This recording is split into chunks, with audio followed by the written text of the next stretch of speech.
Hi guys, so up until now we've done a lot of quite easy fraction sums like 1/3 plus 1/3, and we all know that our number at the top is called the numerator and the number at the bottom is called the denominator. Remember I told you this number at the bottom just tells you how many pieces the whole has been divided into. So this tells me the whole has been divided into 3 pieces and I've only got one of those 3 pieces. So I've got one of the 3 pieces plus one of the 3 pieces tells me I now have got 2 out of the 3 pieces. So we've done lots of sums like this in class, but now I want to try and take you guys a little bit of a step further. So what I've done is I've drawn 3 rectangles. The first one, you can see they're all the same size, these rectangles, but the first one I've cut in half, and there I've got 1/2 shaded in. This one over here, I've cut up into 4 pieces, 1, 2, 3, 4. So, and I've only got 1/4 shaded in, 1/4. The last one has been cut up into 1, 2, 3, 4, 5, 6, 7, 8 pieces, and I've only got one of those 8 pieces, 1/8. Now I want to show you something quite interesting. If I look at this fraction over here, that's this 1/2 that's shaded in, so this whole block, oops, you can see that 1/2, let's write this over here. How many halves are the same as quarters? So over here, is 1/4 the same size as 1/2? Absolutely not. You can see it's much smaller. In fact, half the size. How about 2/4? Check at that. They're the same size. So we know 1/2 is the same as 2/4. Now let's look at another one. Let's look at 2/4. Okay, so there I've got 2/4 shaded in. It's not the same as 1/8. Not the same as 2/8. Not the same as 3/8. Aha. But it is the same as 1, 2, 3, 4/8.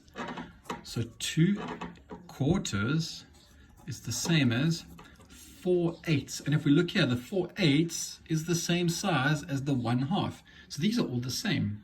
Now I'm going to show you something very cool. If I look at these numbers over here, if I want to take this 2 and only using multiplying and dividing, if I want to change 2 to 4, obviously we times it by 2. Is that correct? 2 times 2 is 4.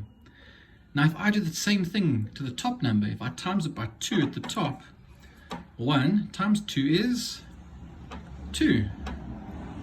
Let's look at this one over here. Let's go with the quarters to the 8ths. If I go from 4 to 8, I could multiply that by 2. 4 times 2 is 8.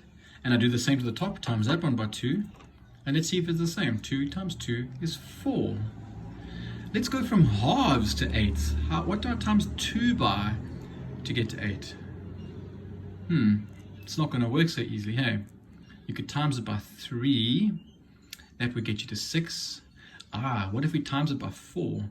So let's make 1/4. Let's times it by 4. So we know 2 times by 4 is 8. Let's times the top one by 4 as well, so it's the same. 1 times by 4 is 4. So 1/2 is the same as 4/8. 1/2 is the same as 4/8. 1/2 is the same as 4/8. We actually don't even need that picture anymore because it's quite easy just to convert between them. Alright, now I'm going to give you guys a challenge. Let's say I write here 2/4. And I want you to simplify that. I want you to try and make it a smaller number. So instead of it being 2 over 4, you need to make it something over 2. So the first thing you should ask yourself is, how do I get 4 to 2?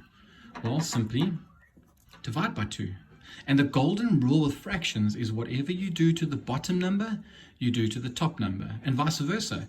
Then whatever you do to the top number, you must do to the bottom number. You must keep it the same. So 4 divided by 2 is 2, and 2 divided by 2 is 1. Let's do another one. Let's say I gave you 2 6s, and I wanted you to convert that to something over 12. All right, well, I've got my denominators, so how do I get 6 to 12? Easily, we times it by 2. The golden rule, whatever you do to the bottom, you do to the top. So 6 times 2 is 12. 2 times 2 is 4. And that's it. So I'm going to give you a few easy sums, and I'm going to want you to convert them like this for me. Have fun!